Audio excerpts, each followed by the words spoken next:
Thank you very much, analysts. Fantastic analysis on the day thus far. We'll see whether this is going to be the last day or whether reverse sweepage is going to be coming. I don't think that's a word, but it is now. It is now, and I'll get to say it again if it is actually going to come true. Well, when we think about G2 and best of fives, this year they've been undefeated. Well, that's not true. They did lose to Fnatic, and then they went undefeated. In the games that they won, they did win them all. Yes, exactly. Yeah. In all of the games they won, they were undefeated. That's still the case. It's one of those things where I kind of looked at the player camps of what G2 is experiencing, and you can really see that pressure starting to mount, in particular on players like Flakked. Like, he is still a rookie. This is a lot of pressure on his shoulders because it's not just him playing in his first international semi-final. It's the weight and responsibility of G2 versus T1. And anyone that's been a fan of League of Legends knows about this rivalry that has been building over the years. And I can imagine that pressure is really starting to weigh on his shoulders. So we'll see if he can step up and mount up in what will be a very difficult task to overcome. Absolutely. And I mean, I think even for Caps, you know, he obviously has an incredible amount of experience. He's not one to crack under pressure. But I would think that there's so much pressure on him to be that spark plug for the team, right? He is the guy that everyone is kind of expecting to be the difference for G2. When G2 are at their best, it is because Caps is enabling them. Early Nocturne feels like we might be getting dive, we might be getting aggressive here. Yeah, I really like it because this has been something consistently banned on both sides of this matchup thus far, so certainly feeling like a big priority pick from Jankos, an opportunity for a Twisted Fate to come in as well. You know, the turn the lights on, turn the lights off composition. I very much like that. It's going to be Xayah, certainly sticking with comfort here on T1's side, and with 2 games in the bank, you can pretty happily just play with what's worked thus far. They're not forced to make any adjustments just yet. But we'll see what the priority is going to be for the second round of picks. As VA goes up, something like that. If Oner wants to go there, we'll see what he's thinking. And I was going to say that the moment you see dive, the Xayah just makes so much sense, right? Not only has it worked so very well, but it's something that we've seen consistently work well as an answer to lots of champions jumping on my base. So with the Leafs in there, you also have more disengage from T1. And for me, I think that we're just seeing a lot of skill expression. Like, we talked about at the beginning of game 1, but things like Xayah, things like Lee Sin, it gives you so much agency to be able to make outplays. And I think T1 is feeling very comfortable with what they've gone so And this far. is the first time Ornn has actually been left up. They banned out the Ahri this time around because Caps, yes, his scoreline wasn't as impressive, but he was really having some great moments in that last game, so they weren't willing to give that over.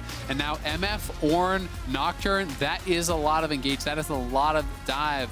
To really look to fight. I wonder, would they go Renata again? Because Renata was their answer to what was an early kind of dive-style composition from G2. First time around, they do in fact lock it in. I love this as a pick. Xayah plus Renata has to be one of, if not the best duos in bot lane at answering dive. You dive in on the Xayah, into the Blade Caller, into that ultimate, and then you have the Renata ultimate flying through as well that disrupts you.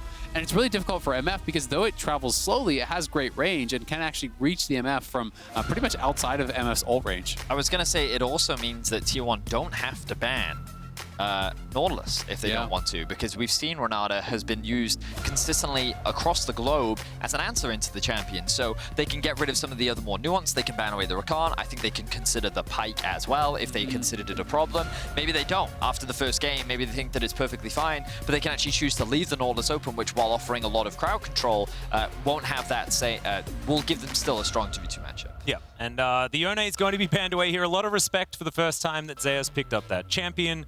And of course, no Rakan is going to happen. If Xayah can't have Rakan, no one can, I guess is the thought. Is Nautilus will be safety banned anyway. Could be Gnar again. Gnar was their top lane ban last time when they wanted to go blind tank. You know, that is kind of just like a standard option. That's an amazing matchup against Ornn. But I'm really curious to see Zeus again being pushed further kind of down the pool here. You know, does he have a really aggressive pick? Aatrox is also something that's just super popular that you can use as an answer. This was really popular in NA. Jace is fine as well. I feel like Jace has not the greatest of matchups into the Ornn specifically, but it is Gnar. Yep. Yeah. So they leave up the Gnar. Like last time around, they did ban that as the top laner. This time, more worried about the Kennen, which is a little bit interesting. And it is going to be Gnar. So we'll have to see how he can actually handle that matchup. Yeah, I mean, this is something that Zeus is very, very comfortable on. He debuted on this champion, had an extraordinary performance in his first game. This is when we're like, oh man, Canna, watch out for your position. And then Zeus had a few less inspiring games after that, last year, of course, in 2021, before he found a lot of stability. But this is certainly something that he's very, very comfortable on, especially into the Ornn matchup. As Zoe, another big pick for this tournament.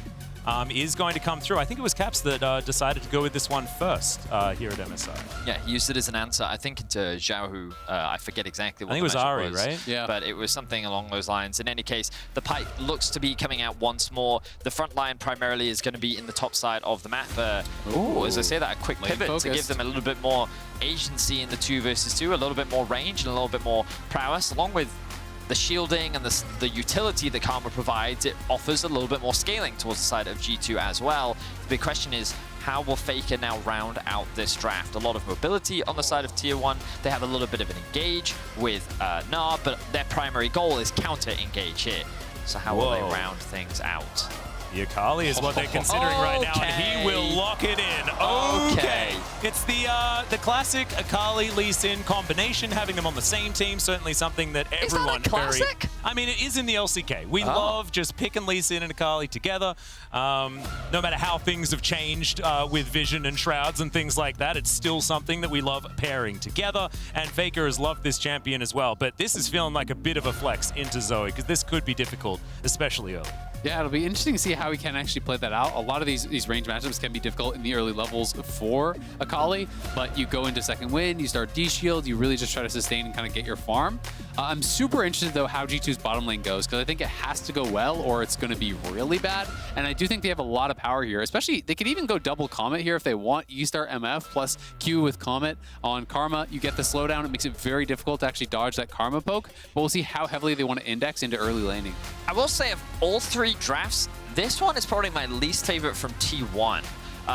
The Akali, I'm going to trust FLICKR, right? He knows more than me about the mid-lane trustworthy matchup. guy. Yeah, and in terms of the matchup, in terms of what he sees, I'm going to default to trust here because there's no reason to question him.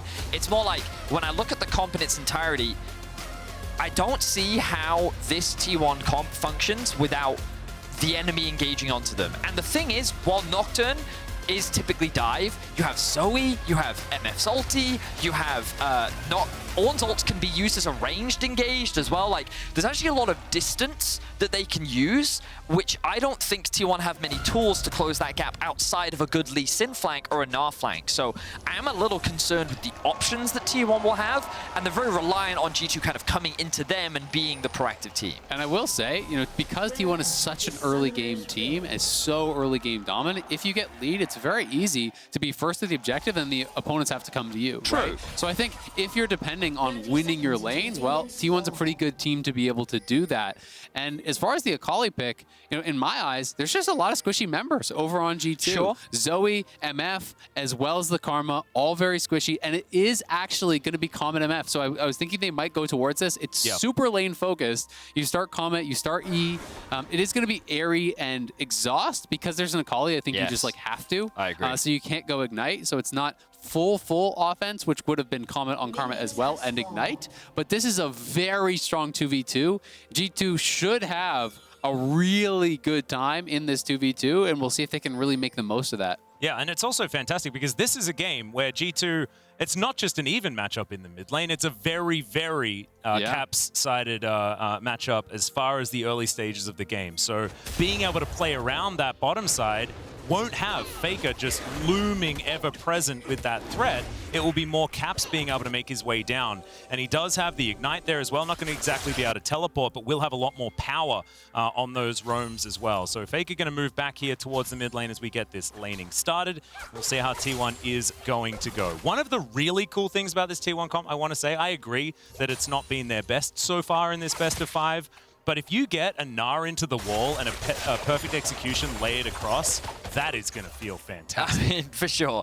And I very much agree with Azael that when you're an Akali and you look at those champions across the board, you think, I can kill them. I can kill all of them. Yes, exactly. And all you need is one good flank, and we've seen how great T1 is at getting that vision control, setting up for these objectives. So, again, I'm always going to default to trust when it comes to FLICKR. I'm just excited to see how he actually makes this execution work. The flash comes in. Handshake, yeah. Targamas already burning down. Does have the Blade Caller as Gumayusi, but he's not going to be able to actually lock down any kills or anything like that, but certainly sending a message in the early game. Yeah, absolutely. I mean, they get the push here early on, and they're just straight up hitting more of their skill shots, right? You know, Targamas hasn't been able to connect with as many of the Qs. They get the push here. Jankos, they're not going to expect this. A wraparound without even having his red buff here. Absolutely no vision, but he's Keria spotted. is going to spot him. Gumayusi now trying to walk this one out. The flash out of the Duskbringer. Okay. Gumayusi is going to now not have that escape option as this lane continues, so expect a little bit less aggression from T1 down here. Yeah, absolutely. They're going to have to at least have eyes on where the G2 members are, Jankos in particular here, because he could look for some sort of a repeat play, but you know, T1's bot lane getting very aggressive here, trying to play it in the face of their opponents. Really, you want to have the push when you're playing this type of a combo because Karma under her tower is so easy to actually deal with. But when you are getting pushed in, it becomes very difficult for the enemy AD to dodge your Qs because you know when they're going to step forward for the last hit. You throw the Mantra Q out. It becomes almost impossible, plus the slow there from MF. But if you are getting shoved in, it's just so much easier to kind of stand with the minions between you and the Karma. And Flakked and Targamas are going to struggle a lot more as a result. I will say, though, that in terms of the early laning phase, you also have Exhaust Cleanse versus Heal Ignite. So this is probably one of the reasons why G2's bot lane is also quite hesitant to try and go for a hard contest, because they also know at level 2, as we already saw, the hard crowd control that Keria can provide is something that can be problematic. So I understand why they're showcasing a little bit more respect, and I imagine that after their first reset, that's where we'll start to see a lot more of that poke and aggression come through. Yeah, exactly right. But there is a slight pause, ladies and gentlemen. We are investigating. We don't have any information for you just yet. However, Scare Prize! Scare Prize, everyone! Don't forget to grab your exclusive Scare Prize Prime Gaming emote. It's free, it's cool, and you can strut your stuff while you flash in and turn a fight. And you can do it right now. You can. It's a pause. You can just click that little button, Precisely. go claim. That's the perfect timing for this, and that's why it's the first time that we've thrown it up, because everything's been so extraordinarily intense thus far in the series, and thankfully now we do have a little bit of breathing room as things going much better for G2 in this game. And I feel like we've been saying that over and over again as the series goes on. It wasn't a high bar. You're a minute in and you're like, I already like what I'm seeing. No one's dead. Nexus is alive. All right. Yeah, I do agree that game 2 is actually very close, and G2 was in a winnable position. It just came down to a single really well-played fight from T1 around the Baron that allowed them to swing in their favor. And ultimately, at this level of play, that is what can decide games, like a single fight, a single play. The consistencies I've seen so far in this series is, number one, T1's bot lane have been absolutely dominant. Just straight up in the 2v2 there. In game 1, we saw G2 attack that lane a lot, but even then, they were able to weather the storm a lot. I think Zeus has been in a lot of favorable matchups and has taken advantage of those favorable matchups very well. I think where we've seen most of the contest has actually been in this med matchup, and even though Caps hasn't been on the winning side, to his credit, he has been going toe-to-toe and has been playing very well in the likes of FLICKR's opposition, and he's been doing what he can with the tools that he does have.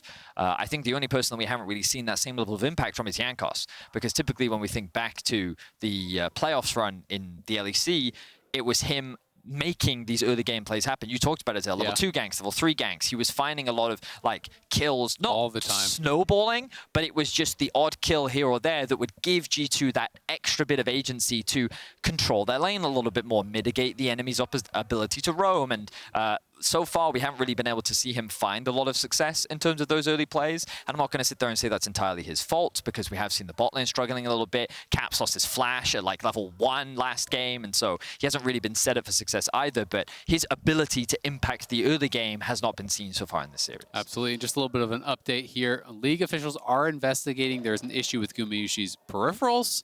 We will give you some more info as soon as we do have that, but hopefully having a keyboard and mouse working is generally a good thing to have for League of Legends. Unless you're on G2's side.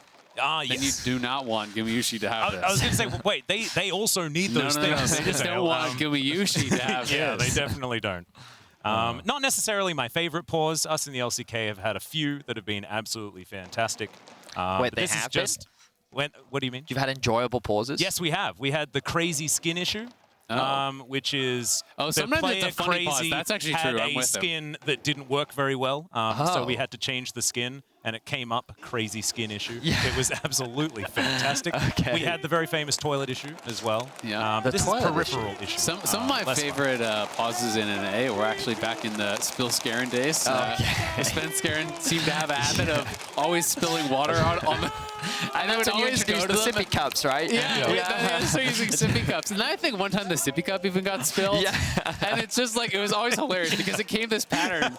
Whereas every time there were a pause, you're like, was it a spill? And the camera would zoom in on the player. They're looking all shamefaced, like, oh no. They see it. They're trying to drive the keyboard as fast as possible.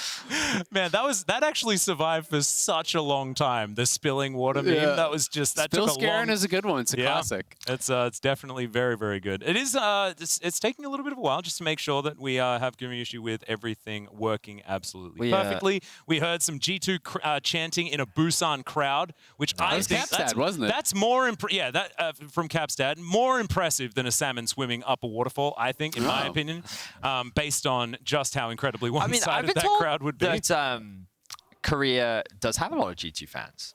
A lot, actually. As far as any other team, like any non-Korean team, I think G2 has the most fans. But T1, though. Korea. Yeah, I mean... But it's T1. Yeah, so. I mean, even Europe has a lot of T1 fans. Everywhere in the world has a lot of T1 fans. That's the thing. Earth, I think, has a lot of T1 fans. Generally, people enjoy watching them play League of Legends. And why would you not? And that's why it's so exciting, right? Because this team has so much history. And of course, you know, I don't want to take away from their accomplishments over the last 5 years. But again, they built their dynasty, you know, by just dominating, right? By being unassailed, by winning multiple world championships, multiple MSIs here. And, you know, they are now tied with RNG. Both have two. G2 obviously looking to match that mark. You know, they have their one title here. But T1 would love to pull ahead and grab another international title for the first time in 5 years. You know, it was back in 2017 MSI, the last time they actually won an international title, and it was against G2, who they were able to take down there. You know, these two teams have just had so much history. You know, it was coming into the series, it was 11-10 for T1 all time. Of course, the Caps record, much more favorable for him. But now, you know, you add a couple more wins for T1. You know, they're trying to kind of forge forward with what is a brand new, you know, T1, right? It is not the T1 of old. It was fun to go back and look at, you know, last time they won, it was Huni in the top lane, right? You know, playing for T1. It was, you know, Peanut and Blank. It was Wolf and Bang down in the bot lane, right? Like, this is just such a different era that a lot of modern T1 fans probably never even watched, you know, back then. And this team just was so impossible to beat for so many years that it was like not just about them making it, it was just a foregone conclusion that they were going to win. You just couldn't do anything about it. The inevitability of if T1 then SKT was something that I think so many of us that watched back then 100% remember. It's like they load onto the Rift and you're like, well, I'll go make a cup of tea. And what I think is also crazy about T1 is how many stories they've kind of started for the teams, right? Like a lot of rivalries have been built up. But what I think Dumbledore, for example. Right. What I think is very unique about G2 is it feels as though, at least for many Western fans, and I can speak as a European fan, that like, to have T1 consider G2 to be their rival internationally and someone that they want to beat is like, that's cool. Yeah, it's actually a huge shout out. As just to let you guys know, we have sorted this one out. The issue is resolved, and so Gumayusi is all sorted, mouse and keyboard all working, and we're just completing some checks to get into the game. Awesome. And I mean, on the other side, it's interesting because, you know, you talk about T1 and how it always felt so inevitable that they could win. And G2 was one of the teams that gave people hope. That it was like, hey, you actually can not only compete or have a good game against these dominant LCK teams, you can beat them. Yeah. You can take them down in best of series. And I think that is really what was so special about G2 coming onto the international scene and showing everyone that it could be done. And I mean, if you want to like go back through the history books, back in 2017, it was also like Perks' redemption arc on G2, getting G2 solo vacation. kills onto Vacate, to Vacate. Solo kills onto That's one heck of a Freudian slip. I don't even know how you fell into that. It was such a dramatic change for G2 back in 2017. Even though T1 did end up winning, it was kind of like the beginning of so much change in Europe. So a lot of history, and right now T1 are on the precipice of finding themselves as the victor once again. Caps looking for a kill onto FLICKR. The bubble lands. Bubble is going to go down as let's see whether FLICKR finds the right spot. He doesn't. He's going to flash into the He flashes over the wall.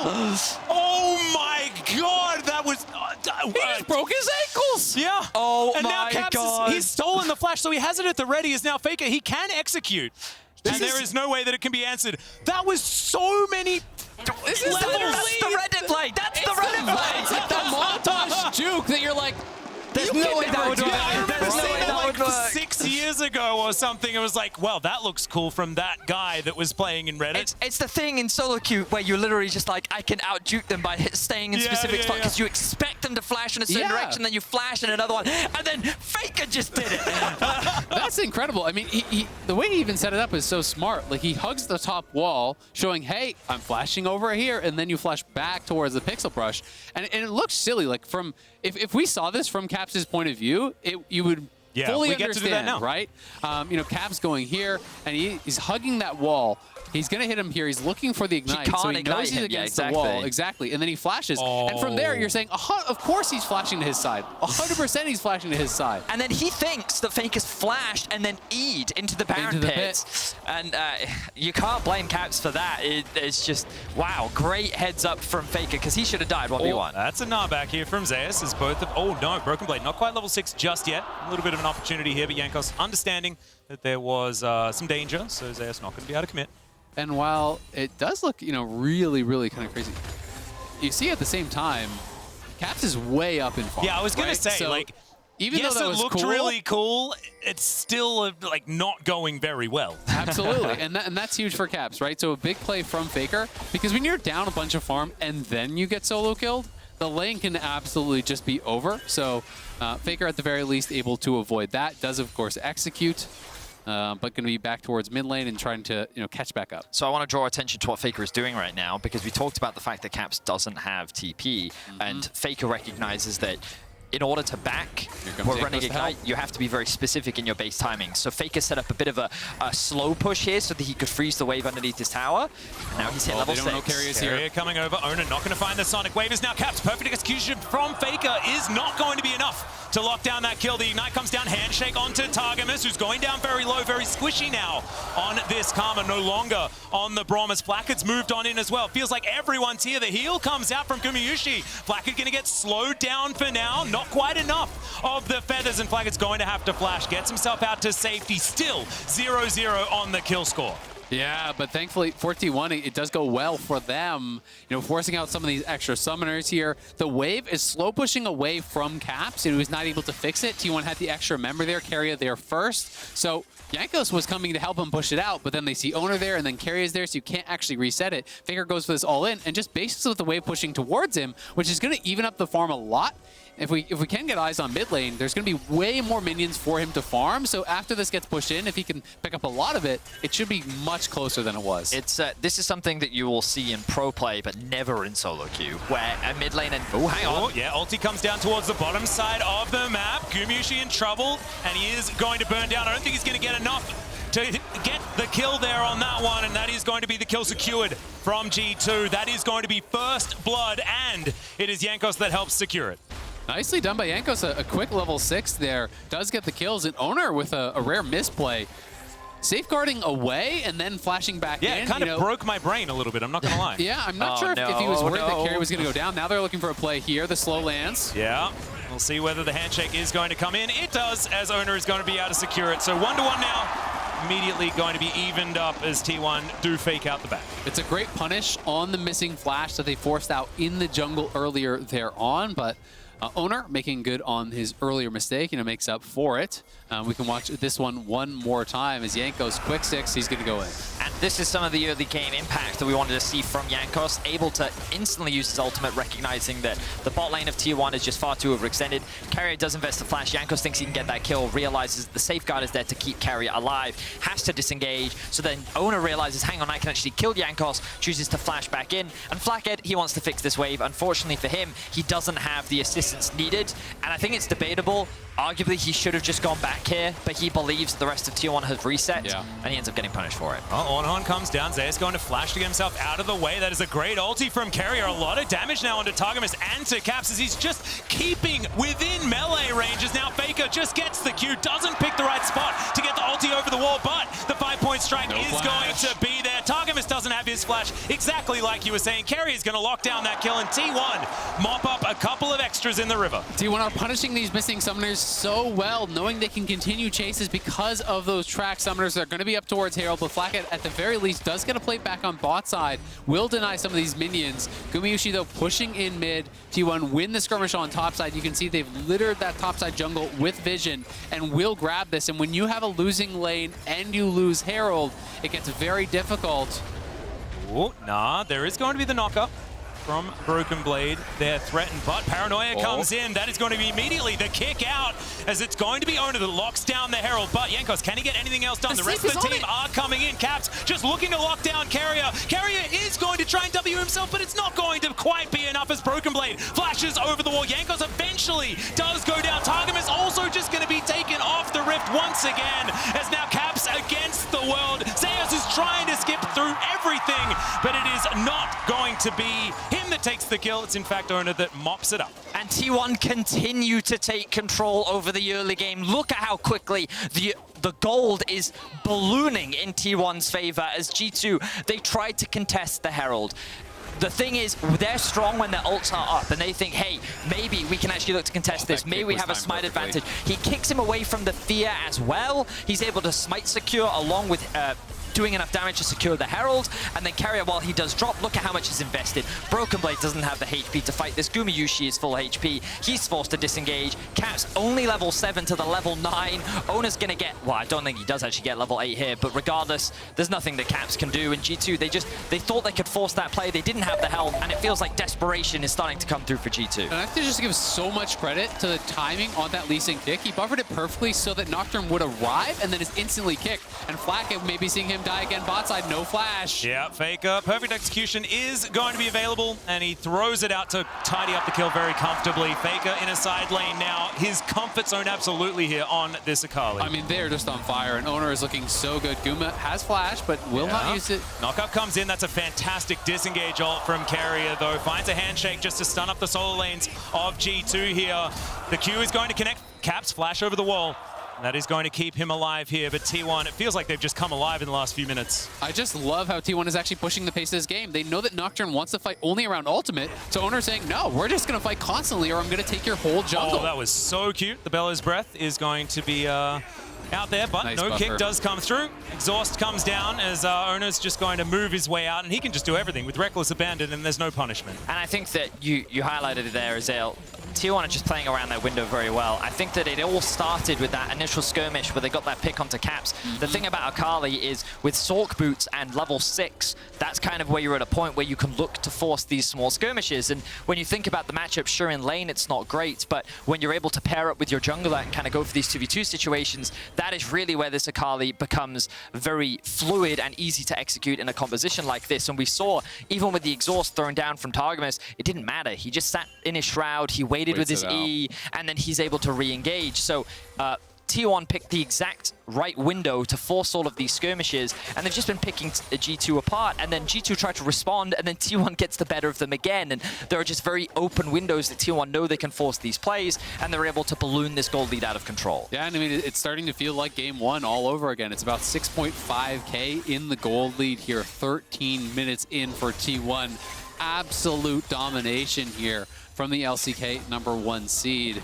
Yeah, 7,000 gold almost the lead is much larger than what we saw. I was wondering which game one you were referring to, as knockup does come down onto Gumayusi. Of course, their first of the tournament was a very large lead as well, which G2 were able to come out ahead of. And it was with things like the Ornn that now G2 have for themselves, as Caps was looking for Gumayusi. Good ignite to go down there, but doesn't find the paddle star. As Oner just going to wait until Targamas goes down, but it's not going to be enough. He does eventually get back in there. Q going to land as well, and now Zoe, feeling like a sitting duck right now, has to go back to that portal jump, wishes he didn't, as now Flakked going to get dove on once again. FLICKR's got the second activation, but it's not going to quite be enough damage, as he didn't want to get underneath that turret. Oh, not quite enough, as the bullet time is just going to push FLICKR away. Everything's just coming up T1. 8,000 gold lead. Make it even more. We'll see if they can get FLICKR. Yeah, flashes to get himself out of the way of the ram, and I think he's still got a backflip or two available to him, so he'll be absolutely fine. You can just feel the momentum slipping away from G2. There are so many things that are happening across the map where it's just not typical G2, right? Individually, they're making small misplays. Like, you can see Flakked had his ultimate while FLICKR was underneath his tower, and then he holds on to it. He waits to see how close FLICKR is, and then he throws it out and is not able to get this kill. Targamas, they don't have any control on this side of the map. He's trying to drop vision when his top lane is backing, and he ends up getting punished for it. And it's just T1 is riding the control. Look, they're pushing all 3 lanes on the map right now, and they are just not slowing down. They realize the position that they're in, and they're not giving G2 a second to breathe. Well, Paranoia just to get over the wall. Nice Big spell Gnar, shield. but it's a great spell shield from Jankos, exactly as you say. Targamas now comes in, has the exhaust, is now Flakked's here as well. 4 versus 1 as Zeus does now have it, and he keeps himself alive. Thanks, Keria, for that one. And Keria even grabs himself the kill as well. Zeus now with a grump. It's just going to eat that one up and be a little bit more healthy. Gumayusi now looks for it. Mini stun into the wall. Targamas is taken down. Gumayusi tidies up that kill also. And G2, oh man, I mean, 4 versus 1, and still Keria gets there in time. It's just bullying at this point, isn't it? They can't even get the 1 kill.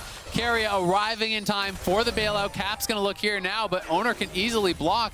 Yeah. And it's just been the Oner show. 10 out of 11 KPs running everywhere. Gumayusi is going to get taken down here most likely. I mean, I've said that a few times. He does have flash, and so he is just going to try and create that distance. There's the hostile takeover from Keria. He now wraps himself around. Caps is still looking to try and get that lockdown. A massive Gnar into the wall. That's going to be FLICKR locking down the kill as everyone's turned up. Gumayusi's going to kill Caps. And gentlemen, I don't think that G2 have anything left in the tank for this game. T1 are just styling right now. You can see the collapse happening for G2, and T1 is taking advantage of it. Pick after pick, play after play, T1 refuses to slow down with their aggression. They are constantly going for skirmishes. They are consistently outplaying G2, and they are looking to secure their revenge and make their way back to an MSI final. Just looking incredible here. 13,000 gold lead, almost 1,000 per minute of League of Legends that we have played. They are getting ahead. They are running everywhere, just absolutely styling on G2, getting kills at will. Yeah, and this is what we were talking about before, but this time it's the Oner show. Like 5-0-9 on the Lee Sin. He is 1 kill away from 100% kill contribution on this Lee Sin, and it feels like he's the carry this time around. Yes, FLICKR in side lanes has been fantastic, but this Lee Sin just everywhere so far, making everything happen, and this is what we saw from Oner in the LCK final for spring. This is why he was the finals MVP, and his Lee Sin is still just incredible here in this semi-final. I mean, he has been amazing. We've gotten to see many times over why Keria was the spring MVP as well. That's Gnar, and Zeus is just going to pop the Zoe. We'll see whether Jankos can answer this one as, yep, everyone's coming down to try and take him out this time, but the Ram's going to be there. That's 2 versus... It's 5 people down here. The rest of T1 are launching themselves towards these inhibitor turrets. Zeus takes 2 with him.